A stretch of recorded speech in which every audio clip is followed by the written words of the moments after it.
Okay, you can see on here what the camera sees, or at least the 360 degrees. Now we're broadcasting live to Facebook, and it's just warning me that the network connection is weak. So I guess that's because we're all surrounded by the. But no worries, because this will just record a video, which I can then edit and archive. When we go indoors, you might want to go onto wireless because you lose mobile, certainly downstairs part of that.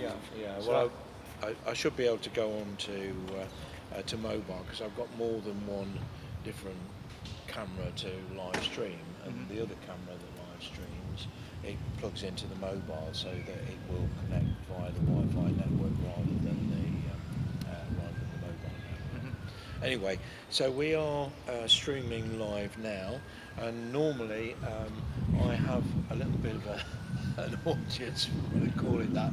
There's a guy in Lithuania who seems to log on to all of my live broadcasts, and he provides me with some very useful feedback. So because we've got a weak mobile signal here, I'm not sure what the quality of the audio and the video is going to like, but anyway, I'm here with Steve Thompson, who is my storytelling and music guru. We're in Stockton-on-Tees, which is up in the northeast of England, and we're standing outside the Georgian Theatre. Steve was just telling me about a festival that they held in the courtyard, which we are looking at. And if anybody's watching, they can rotate the screen round and see the courtyard behind us. So tell us about the festival, Steve. Well, we're standing here in Green Dragon Yard, David, and it's one of the few areas left in Stockton that still looks like this. So it has quite historic connections. The organisation I was referring to are called Tees Music Alliance, who operate the Georgian Theatre and the Green Dragon Studios, and also operate this building here, Calvin House, the very tall building, former warehouses. And I've been involved with Tees Music Alliance since 2000, since I came to Teesside.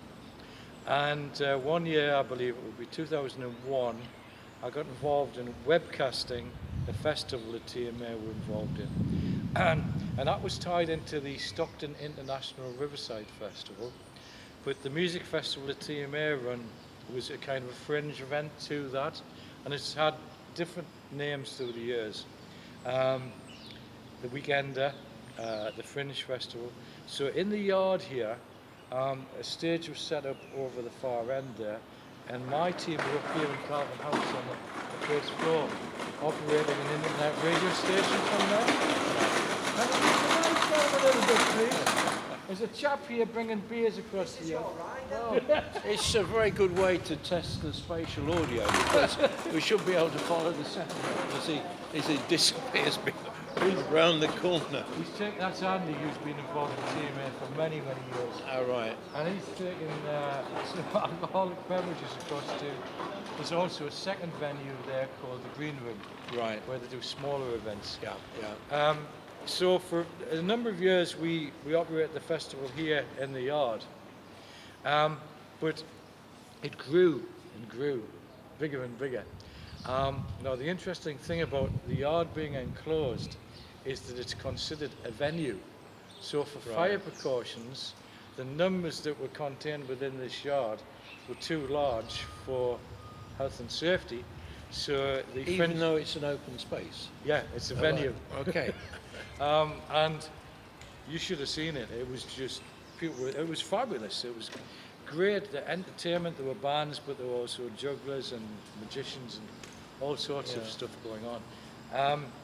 So the festival moved to the riverside itself, where we're talking about having upwards of 50,000 people attending each. That's the Riverside Stadium? Yeah, down. Middlesbrough's? No, not Middlesbrough. down by the river itself. Right, okay. The side of the river. Yeah. So the stage would be erected on that bit of land I showed you down there. Yeah. And the festival would be run there. So we moved from webcasting to my team working on the content of the two stage side screens. Right. So it became like a big community over a weekend every year, and Yeah. we had a fantastic time. The Fringe Festival unfortunately outgrew itself, and we haven't run it for the past 2 years now. Right, It just right. got so big, it became too big to manage. Right. But there's still that kind of activity going on in Calvin House. Now we have an internet radio station that moved into the other side opposite where Radio Riverside was. So we have Ignition Radio in there. Right. So this is termed the cultural quarter, Yeah. which it very much is.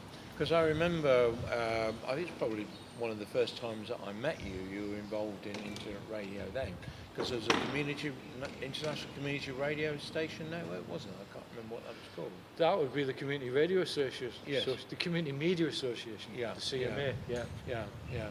So when did you start your radio station? 'Cause didn't you do a radio station before the internet?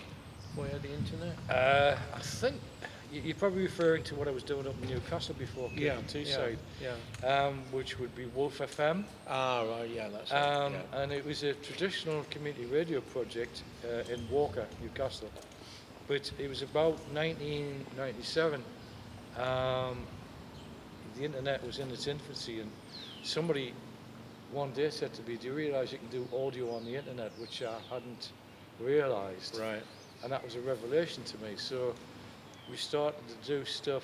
To get stuff to stream was really, really complicated. Yeah. I managed to crack that. And to my chagrin, I found that it took me months to crack it. But once I had the answer, people would say to me, "How do you do that?" And I could answer. Yes. It's just, and I felt so terrible about giving it away so freely. Yeah, because it cost you a lot. Yeah. I feel a little bit like that now. We lost the network connection. Still, it's although we've lost the live connection, we're still recording on there.